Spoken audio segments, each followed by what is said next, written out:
আসসালামু আলাইকুম। ওয়ালাইকুম আসসালাম। চাচা কেমন আছেন? ইনশাআল্লাহ ভালো আছি। ও আচ্ছা, এই যে আপনি এই ব্যবসা কতদিন ধরে করেন? ঝালমুড়ি ব্যবসা?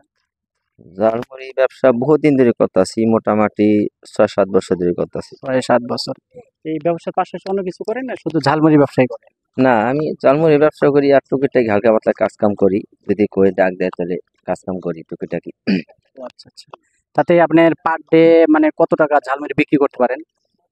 এমনি মোটামুটি যদি গাড়ি ট্রেন খাড়ায় তাহলে ভালোই মোটামুটি হয়। দেখা গেছে যে ৮০০, ৯০০, ১,০০০ টাকা হয়। আর যদি গাড়ি না খাড়ায় তাহলে একটু কমে হয়। তারপরে ৬০০ টাকার মতো হয়। ও আচ্ছা, মানে পার ডে আপনি ৮০০ থেকে ৯০০ টাকা পার ডে বিক্রি করেন ঝালমুড়ি। তাতে লাভ হয় কেমন? লাভ এখন দেখা গেছে যে ওখানে অল্পই লাভ হয়, কিন্তু এটা পাশাপাশি আবার ফুচকা-মুচকাও বেশি, কিন্তু এটা লইলে একটু বেশি লাভ হয়। তারপর দেখা যাচ্ছে সংসারে খাইয়া লইয়া আপাতত এবারে আচ্ছা, আমাদের জন্য ঝালমুড়ি আপনি বানান, আমরা খাই আর আপনার সাথে কথা বলি। আর আপনি কয়টা থেকে কয়টা পর্যন্ত মূলত ঝালমুড়ি বিক্রি করেন? আমি সকাল ৬টা থেকে ৭টা দিয়ে বাড়ি, আর ১০টা পর্যন্ত থাকি, কোনোদিন ১১টা তলিয়ে থাকি, এর ভিতরে চলে যাই গা। শুধু কি স্টেশনেই বিক্রি করেন না অন্য কোথাও বসেন বা স্কুল মাঠে বা মাদ্রাসায় কোনো কোথাও যান? না, তাছ আমি হাজী আনোয়ার উচ্চ বিদ্যালয়েও বসি, আবার আদর্শ বিদ্যা নিকেতন তারও স্কুলে বসি। বইসা পরবর্তীতে টিফিন টাইমে ১টা দেয়া করে, ১টা দিয়ে ১০টা, ওটার ভিতরে সেটা পরে আবার স্টুডেন্ট আসে। মানে সকাল থেকে লাঞ্চ পর্যন্ত মূলত মানে স্কুল মাঠে বা মাঠে স্কুল মাঠের কোনায় এগুলাতে আপনি এগুলো ঝালমুড়ি বিক্রি করেন। আর বিকাল টাইমে হলো রেল স্টেশনে রেল এসে স্টেশন এই জায়গায় এই প্রতিদিন জায়গায় আসেন। প্রতিদিন আসে। তা আপনার ফ্যামিলিতে ছেলে মেয়ে কয়জন? আমার ফ্যামিলিতে এক ছেলে এক মেয়ে। তারা কি পড়াশোনা করে?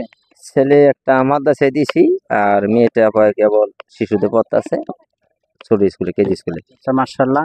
তাতে আপনার এই মানে আয়ের উৎস দিয়ে আপনি ভালোভাবে সংসার চলে যায়। হ্যাঁ, মোটামুটি আল্লাহ দিলে আপনার মতো ইনশাল্লাহ চলে, কিন্তু দু একদিন একটু হিমশিম খাই, তারপর আল্লাহ আর কি মোটামুটি ছেলেটাকে চলে নেয় আর কি। আচ্ছা, আপনার দেশে বাড়ি কোথায়? আমার জন্মস্থান হলো বিক্রমপুর, লোহজন থানা, মুন্সিগঞ্জ জেলা। আচ্ছা, আচ্ছা, এই শহরে আছেন কত বছর ধরে? এখানে আছি অন্তত অনেকদিন যাবতে। যখন ছোটবেলায় দেখা গেছে আমার ছেলে বছর যখন ৮-৯, তখন থেকে এই দেশে চলে আসি। মানে তাহলে আপনার মানে জীবন যৌবন মানে এখানে কাটিয়ে দিলেন? পুরা সম্পূর্ণ এখানেই আমার জ্বরে সবকিছু এখানেই। চলাফেরা, হাঁটা, কথাবার্তা সব মানে জীবনে যত আর কি গল্প সবকিছু এই জায়গায়। আচ্ছা, হ্যালো দর্শক। কোনো ব্যবসায়ীকে আমরা ছোট করে দেখি না।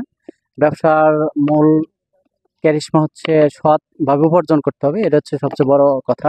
আমি চাচার মাধ্যমে মানে ব্যবসা সঠিক এবং সৎভাবে করতে হবে। সৎভাবে করলে সামনের দিকে এগিয়ে যাওয়া যায়। এজন্যে ওই চাচার মাধ্যমে আপনাদের মাধ্যমে এই কথাটা প্রচার করতে চাই। আসসালামু আলাইকুম।